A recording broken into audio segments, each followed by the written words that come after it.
Hello my dear curiosity finders, ఎలా ఉన్నారు? ప్రతి సీజన్లో మనం ఎదుర్కొనే కొన్ని సాధారణ అనారోగ్యాలు పారామిక్సోవిరిడే అని పిలువబడే కొన్ని వైరస్ల సమూహం వల్ల వస్తాయని మీకు తెలుసా? ఈరోజు మనం ఈ వైరస్ల ఫ్యామిలీలోకి ప్రవేశించి అవి మనపై ఎలా ప్రభావం చూపుతాయి, వీటి బారిన పడకుండా మనం తీసుకోవాల్సిన జాగ్రత్తలు ఏమిటి, ఒకవేళ వీటి బారిన పడితే మనం ఎలా ఉండాలి, ఎలాంటి ఆహారం తినాలి, అలాగే ఒక సూపర్ పవర్ఫుల్ సూప్ని ఎలా తయారు చేసుకోవాలో వంటి విషయాలు మీకు క్లియర్గా చెప్తాను. వీడియో కొద్దిగా లెంతీగా ఉన్నప్పటికీ ప్రతి విషయం కూడా మనం తెలుసుకోవాల్సిందే, కాబట్టి అస్సలు స్కిప్ చేయకుండా పూర్తిగా వినండి.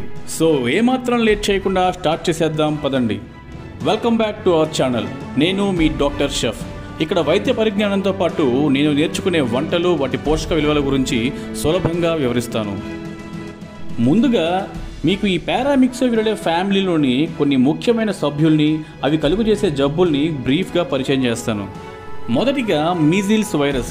దీని సైంటిఫిక్ నేమ్ అంటే శాస్త్రీయ నామం మార్బిలీ వైరస్. దీని ద్వారా మనకి మీజిల్స్ అనే వ్యాధి సోకుతుంది.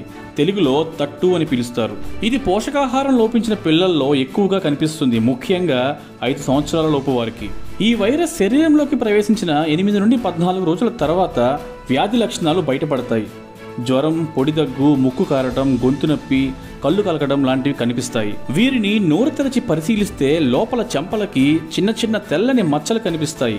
వీటిని కాప్లిక్స్ స్పాట్స్ అంటారు. అలాగే ముఖం మీద రెడ్డిష్ బ్రౌన్ ర్యాష్ అంటే ఎర్రటి గోధుమ రంగు దద్దుర్లు కనిపిస్తాయి. ముఖ్యంగా చెవి వెనక భాగాన్ని కనిపించడం మొదలయ్యి తర్వాత 2-3 రోజుల్లో మిగిలిన శరీరానికి కూడా పాకుతాయి. తర్వాత 4-5 రోజుల్లో ఈ ర్యాష్ మాయమైపోతుంది. ఈ ర్యాష్ కనిపించిన రోజు నుండి ముందు 4 రోజులు, తర్వాత 4 రోజులు మాత్రమే ఈ వ్యాధి వేరొకరికి సోకే అవకాశం ఉంది. ఈ వ్యాధి ఒక్కసారి కనిపించాక వారిలో లైఫ్ లాంగ్ ఇమ్యూనిటీ వస్తుంది. అంటే రెండోసారి వీరిలో ఈ వ్యాధి ఆల్మోస్ట్ కనిపించదు. ప్రెగ్నెన్సీ వచ్చిన వారిలో కనిపిస్తే అబార్షన్ అయ్యే ఛాన్స్ ఎక్కువగా ఉంటుంది. కాబట్టి మీలో కానీ మీ పిల్లల్లో కానీ ఈ లక్షణాలు కనిపిస్తే వెంటనే వైద్య సహాయం పొందండి. ఇప్పుడు పారామిక్సోవిరిడే ఫ్యామిలీలోని రెండవ సభ్యుని పరిచయం చేస్తాను. అదే మమ్స్ వైరస్. సైంటిఫిక్గా దీన్ని మిక్సో వైరస్ పారాటైటిస్ అని అంటారు. దీని ద్వారా మమ్స్ అనే వ్యాధి సోకుతుంది. తెలుగులో గవదబిళ్ళలు, చంపలవాపు అని పిలుస్తారు. ఇది ఎక్కువగా 2 నుండి 12 సంవత్సరాల మధ్య వయసు వారిలో కనిపిస్తుంది. శరీరంలో ప్రవేశించిన 2-3 వారాల తర్వాత వ్యాధి లక్షణాలు బయటపడతాయి. చంపల ప్రదేశంలో ఉండే సెలవరీ గ్లాండ్స్, ముఖ్యంగా పారోటిడ్ గ్లాండ్స్ అనేవి వాయటం వల్ల ఈ చంపలవాపు కనిపిస్తుంది.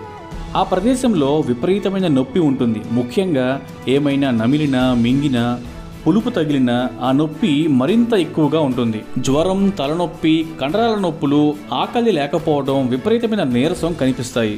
ఈ వైరస్ వల్ల కాంప్లికేషన్స్ కూడా ఎక్కువగానే ఉంటాయి.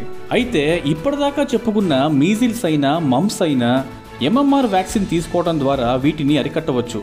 మన భారత ప్రభుత్వం ఈ వ్యాక్సిన్ని ప్రజలకు ఉచితంగా అందిస్తుంది, కాబట్టి అందరూ వినియోగించుకోండి. వ్యాక్సిన్ తీసుకోకపోతే ఈ వ్యాధులు ఏ వయసు వారిలో అయినా కనిపించవచ్చు. 2023లో మన దేశంలో జూలై నుండి డిసెంబర్ నెల వరకు మాత్రమే దాదాపు 12,300 మీజిల్స్ కేసెస్ నమోదయ్యాయి. ఇక మమ్స్ అయితే దేశంలోనే అధికంగా మన 2 తెలుగు రాష్ట్రాల్లోనే నమోదయ్యాయి. ఈ 2 వ్యాధుల ద్వారా కలిగే పరిణామాలు తీవ్రంగా ఉండినప్పటికీ ముందుగానే వ్యాక్సిన్స్ తీసుకోవడం ద్వారా వాటిని కూడా అరికట్టవచ్చు. కాబట్టి వ్యాక్సినేషన్ అనేది తప్పనిసరి. అంతేకాకుండా పిల్లల్లో మీజిల్స్ యొక్క తీవ్రతను తగ్గించడంలో వైటమిన్ ఏ కూడా కీలక పాత్ర పోషిస్తుంది. మీజిల్స్ యొక్క ర్యాష్ కనిపించిన 5 రోజుల్లోపు ఈ వైటమిన్ని చూపించిన మోతాదులో ఇవ్వటం ద్వారా మీజిల్స్ వల్ల కలిగే కాంప్లికేషన్స్ని అరికట్టవచ్చు. అలా వైటమిన్ ఏ మీజిల్స్ రాకుండా అరికట్టలేకపోయినా మీజిల్స్ కనిపించిన తర్వాత దాని తీవ్రతను తగ్గించి దాని ద్వారా కలిగే మరణాలను తగ్గిస్తుంది. వ్యాక్సిన్ మాత్రమే దీనిని రాకుండా అరికట్టగలదు. కాబట్టి అందరూ మీ పిల్లలకు వ్యాక్సిన్ వేయించండి. ఇప్పుడు ఈ ఫ్యామిలీలోని మిగిలిన సభ్యుల్ని కూడా త్వరగా పరిచయం చేస్తాను. RSV అంటే రెస్పిరేటరీ సిన్సిషియల్ వైరస్. దీని ద్వారా చాలామందిలో సాధారణ జలుబు కలిగినప్పటికీ కొంతమంది హై రిస్క్ వారిలో, అంటే 6 months లోపు పిల్లలు, 65 సంవత్సరాలు పైబడిన వారిలో దీని తీవ్రత ఎక్కువగా ఉండి న్యూమోనియాకి దారితీసి మరణం కూడా సంభవించవచ్చు. పారా ఇన్ఫ్లుయెన్జా వైరసెస్. మనందరం తరచుగా కామన్ కోల్డ్కి అంటే జలుబుకి గురి కావడానికి కారణం ఈ వైరస్లే. 4-5 రోజులు బాధించి తర్వాత కనుమరుగైపోతాయి. Nipah virus. ఇది గబ్బిలాలు, పందుల నుండి మానవుడికి సోకుతుంది. అంటే వీటిని తినడం వల్ల వస్తుందని కాదు, కానీ మనం తినే ఆహారం వాటి సెలైవా, యూరిన్ మొదలగు వాటితో కలుషితమైనప్పుడు ఇది మానవుడికి సోకుతుంది. సాధారణ జలుబుతో మొదలై అతి త్వరగా 1-2 రోజుల్లోనే మెదడు వాపుకి గురై కోమాలోకి వెళ్లే అవకాశం ఉంది. ఇకపోతే హెండ్రా వైరస్. ఇది గుర్రాల నుండి మనుషులకు సోకుతుంది. ఇది కూడా జలుబుతో మొదలై మెదడు వాపుకి దారితీయవచ్చు. ఇప్పటిదాకా మాట్లాడుకున్న ఈ పారామిక్సోవిరిడే ఫ్యామిలీలోని వైరస్లన్నీ కూడా హైలీ కంటాజియస్, అంటే ఒకరి నుండి మరొకరికి చాలా త్వరగా వ్యాపిస్తాయి. వ్యాధి వచ్చిన వారు తుమ్మినప్పుడు, దగ్గినప్పుడు లేదా మాట్లాడినప్పుడు వారి నోటి నుండి వచ్చే తుంపర్లు గాలి ద్వారా వేరొకరిని చేరటం వల్ల వారు దీని బారిన పడే అవకాశం ఉంది. అంతేకాదు, వీరు వాడే వస్తువులకి మనం పదే ఎక్స్పోజ్ అయినా కూడా ఎఫెక్ట్ అయ్యే ఛాన్స్ ఉంటుంది. కాబట్టి ఈ పారామిక్సోవిరిడే ఫ్యామిలీ సభ్యులతో మనం జాగ్రత్తగా ఉండాలి. ఇవన్నీ వైరస్లే కాబట్టి వీటికి ఏ యాంటీబయాటిక్స్ పనిచేయవు. ప్రత్యేకంగా వీటికి నిర్దిష్టమైన మందులు కూడా ఉండవు. కనిపించే లక్షణాలకు మాత్రం మందులు వాడుకుంటూ జాగ్రత్త వహిస్తే వాటి మానాన అయిపోతాయి. అయితే ఈ వైరస్ల వల్ల మన ఇమ్యూన్ సిస్టమ్ దెబ్బతిని వేరే కొత్త బ్యాక్టీరియా ఇన్ఫెక్షన్స్ రాకుండా ముందు జాగ్రత్తగా యాంటీబయాటిక్స్ వాడతారు డాక్టర్స్. ఇప్పుడు ఈ వైరస్ల బారిన పడకుండా మనం తీసుకోవాల్సిన జాగ్రత్తలు ఏమిటో చూద్దాం. హ్యాండ్ హైజీన్, చేతుల్ని శుభ్రంగా కడగటం. ముఖ్యంగా బాత్రూమ్కి వెళ్ళొచ్చిన తర్వాత, తినే ముందు, తుమ్మిన లేదా దగ్గిన తర్వాత సోప్తో కనీసం 20 సెకండ్లు కేటాయించి శుభ్రంగా కడుక్కోవాలి. శరీరానికి తగినంత నీరు మరియు పోషకాహారం అందజేయాలి. తద్వారా మన ఇమ్యూన్ సిస్టమ్ ఎప్పుడూ స్ట్రాంగ్గా ఉంటుంది. శరీరానికి కావలసిన నిద్ర అంటే 7 నుంచి 8 గంటలు కనీసం ఇవ్వటం ద్వారా కూడా మన ఇమ్యూన్ సిస్టమ్ని స్ట్రాంగ్గా ఉంచుకోవచ్చు. మన ఇళ్లలో వెంటిలేషన్ బాగుండేలా చూసుకోండి. అంటే లోపలికి వచ్చే గాలికి బయటికి పోయే మార్గం కూడా ఉండేలా చూసుకోవాలి. ఇంటి కిటికీలు తెరుచుకోవడం, ఎయిర్ ప్యూరిఫైర్స్ వంటివి వాడడం చేయొచ్చు. ఇతరుల వస్తువులు వాడడం, వారితో సన్నిహితంగా మెలగడం వంటివి నివారించండి. తయారు చేసుకున్న ఆహారం భద్రంగా స్టోర్ చేసుకోవడం కూడా ఒక ముఖ్యమైన భాగమే. తద్వారా వ్యాధి కలిగించే ఎన్నో బ్యాక్టీరియాలు, వైరస్ల నుండి మనల్ని మనం కాపాడుకోవచ్చు. రెస్పిరేటరీ ఎటిక్ అంటే శ్వాస మర్యాదని పాటించాలి. తుమ్మినప్పుడు, దగ్గినప్పుడు నోటికి టిష్యూ పేపర్ కానీ మన మోచేతిని కానీ అడ్డుపెట్టుకోవాలి. పర్సనల్ ప్రొటెక్టివ్ ఎక్విప్మెంట్ అంటే మాస్క్లు, గ్లౌస్ లాంటివి కూడా అలవాటు చేసుకోవాలి. ఇప్పుడు మనం ఒకవేళ వీటి బారిన పడితే ఎలా ఉండాలి, ఎలాంటి ఆహారం తినాలో చూద్దాం. Self isolation. మీ అంతటా మీరు మీ కుటుంబ సభ్యులకి దూరంగా వేరొక రూమ్లో ఉంటూ లక్షణాలన్నీ తగ్గే వరకు మీ వస్తువులు వేరొకరు వాడకుండా జాగ్రత్త పడండి. మీ శరీరానికి కావలసిన పోషకాహారం, నీరు, విశ్రాంతి అందజేయండి.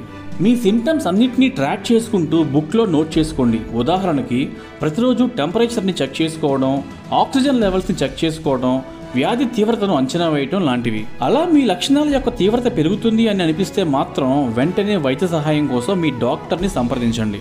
మరి వ్యాధి బారిన పడ్డ సమయంలో ఎటువంటి ఆహారం తీసుకోవాలి? మన ఇమ్యూన్ సిస్టమ్ అంటే రోగనిరోధక శక్తి బలంగా ఉన్నంత వరకు ఈ వ్యాధులు మనల్ని ఏం చేయలేవు. కాబట్టి తీసుకునే ఆహారం మన ఇమ్యూన్ సిస్టమ్ని బలోపేతం చేసేలా ఉండాలి. న్యూట్రియంట్ బ్రాత్ అంటే బోన్ సూప్ అన్నమాట. ఇందులో కావలసిన న్యూట్రియంట్స్, మినరల్స్, ఎలక్ట్రోలైట్స్ చాలా ఉంటాయి.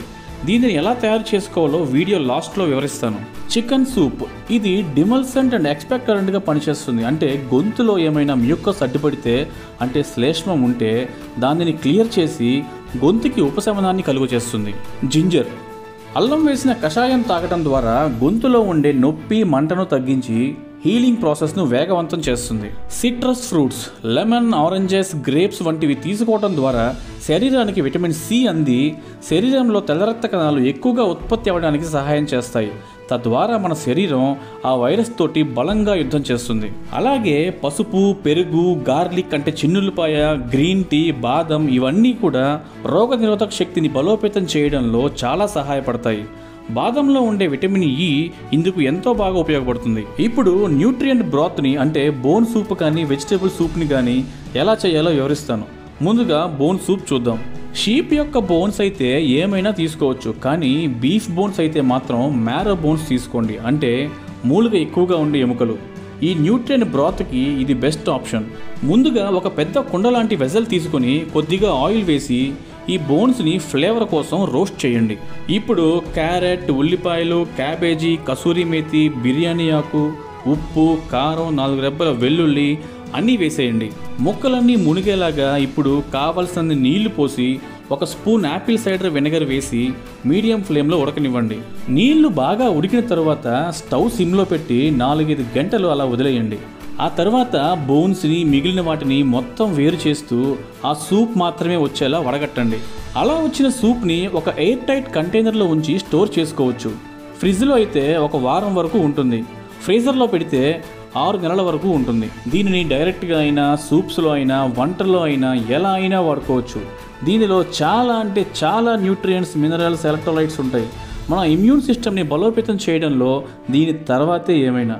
సో అందరూ డెఫినెట్గా ట్రై చేయండి. ముఖ్యంగా చిన్నపిల్లలు, 50 సంవత్సరాల పైబడిన వారు రోజు 1 గ్లాస్ అయినా తీసుకుంటూ ఉండండి. జాయింట్ పెయిన్స్ ఉన్నవారు 2 గ్లాసులు తీసుకోండి. వెజిటేబుల్ సూప్ కూడా సేమ్ ప్రాసెస్సే. బోన్స్ ప్లేస్లో 5-6 రకాల వెజిటేబుల్స్ తీసుకోండి. అలాగే సిమ్లో పెట్టినప్పుడు 1-2 గంటలు పెడితే సరిపోతుంది. సో ఆ విధంగా మనం డిస్కస్ చేసుకున్న అన్ని జాగ్రత్తలు పాటిస్తూ జబ్బు చేసిన సమయంలో తీసుకోవాల్సిన ఆహారం క్రమంగా తీసుకుంటూ తరచుగా వచ్చే జలుబు, దగ్గు వంటి వాటికి దూరంగా ఉండండి. అలాగే మీజిల్స్, మంప్స్ వంటి మొండి వ్యాధులను సైతం బలంగా ఎదుర్కోండి. దాట్స్ ఇట్ అండి, ఈ రోజుకింతే. ఈ వీడియో తప్పనిసరిగా అందరికీ చేరాలి అని అనుకుంటున్నాను. మీరు అలాగే అనుకుంటే ప్రతి ఒక్కరికి షేర్ చేయండి. ఇలాంటి మరిన్ని వీడియోస్ కోసం మన ఛానల్ సబ్స్క్రైబ్ చేసుకుని బెల్ ఐకాన్ క్లిక్ చేయండి. మరొక మంచి వీడియోతో మీ ముందుకు వస్తాను. అంతవరకు సెలవు తీసుకుంటాను. ఇక ఉంటానండి. Thank you.